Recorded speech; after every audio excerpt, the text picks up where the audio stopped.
বর্তমান জ্বালানি সংকট নিরসনে সরকারি দলের ৫ জন এবং বিরোধী দলের ৫ জনের সমন্বয়ে ১০ সংসদ সদস্যের পরামর্শ কমিটি গঠনের সিদ্ধান্ত নিয়েছে সরকার।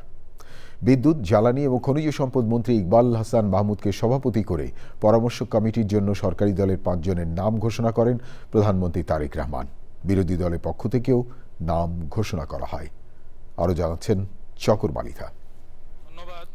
বৃহস্পতিবার বেসরকারি সদস্য দিবসে ব্রাহ্মণবাড়িয়া ২ থেকে নির্বাচিত স্বতন্ত্র সংসদ সদস্য রুমিন ফারহানার নোটিশের জবাবে সার কারখানায় গ্যাসের সরবরাহ বাড়ানোর তথ্য দেন জ্বালানি মন্ত্রী। যদিও বিদ্যুতের উৎপাদন আমাদের ক্ষতিগ্রস্ত হবে, তারপরে দেশের কৃষির কথা চিন্তা করে আমরা ১ তারিখ থেকে ফার্টিলাইজার ফ্যাক্টরিতে গ্যাস দেওয়ার সিদ্ধান্ত নিয়েছি। এরকম আরও কয়েকটি সিদ্ধান্ত প্রস্তাবের পর সংসদে বক্তব্য দেন সংসদ নেতা প্রধানমন্ত্রী তারেক রহমান। আমাদের পক্ষ থেকে ৫ সদস্যের একটি কমিটি গঠন করছে। আমি আপনার মাধ্যমে বিরোধী দলীয় নেতা এবং বিরোধী দলকে অনুরোধ করব, ওনারাও যদি ৫ জনের নাম দেন তাহলে এই ১০ জন ব্যক্তি বসে এই বিষয়গুলোর উপর আলোচনা করতে পারে। কোনো পরামর্শ থাকলে অবশ্যই সেটি কার্যকর করার উদ্যোগ গ্রহণ করবে। কমিটির সদস্যদের নাম ঘোষণা করেন সংসদ নেতা। জ্বালানি মন্ত্রী জনাব ইকবাল মোহাম্মদ টুকু, প্রতিমন্ত্রী জনাব অমিত, মাননীয় সংসদ সদস্য এবি মাশরাফ উদ্দিন নিজাম লক্ষ্মীপুর ৪, মঈনুল ইসলাম খান শান্ত মানিকগঞ্জ ২, মিয়া নুরুদ্দিন অপু শরীয়তপুর ৩। ওনাদের পক্ষ থেকে নামগুলো যদি দ্রুত আমাদের কাছে দেন তাহলে এই কমিটি দ্রুত কাজ শুরু করতে পারবে। মাননীয় সংসদ নেতা, কমিটির একজন সভাপতি প্রয়োজন।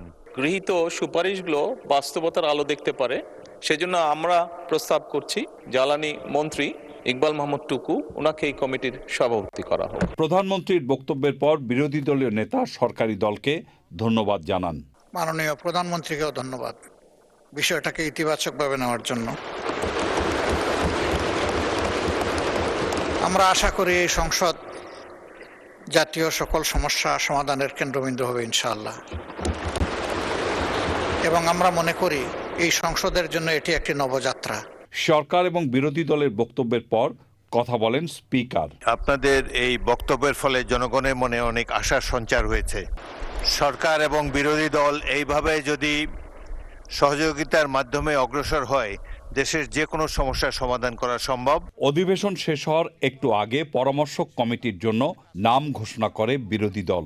সাইফুল আলম খান, ঢাকা ১২, নুরুল ইসলাম, চাঁপাইনবাবগঞ্জ ৩, আব্দুল বাতেন, ঢাকা ১৬, মোহাম্মদ আবুল হাসনাত, কুমিল্লা ৪, মুফতি মাওলানা আবুল হাসান, সিলেট ৫।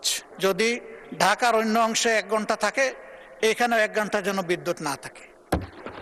এখান থেকে শুরু হোক, তাহলে জনগণ বুঝবে যে আমরা আসলে বাংলাদেশকে একটা ইউনিফর্ম কান্ট্রি হিসেবে বিল্ড আপ করতে চাচ্ছি। সংসদ তো চালু রাখতে হবে, সংসদ বন্ধ করা যাবে না।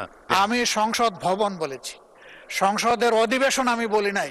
রাষ্ট্রপতির ভাষণ সম্পর্কে ধন্যবাদ প্রস্তাবের উপর আলোচনার পর রোববার বিকাল ৩টা পর্যন্ত অধিবেশন মুলতবি ঘোষণা করেন স্পিকার। আপনাদের সহযোগিতার জন্য ধন্যবাদ। চকর মালিথা, চ্যানেল আই, ঢাকা।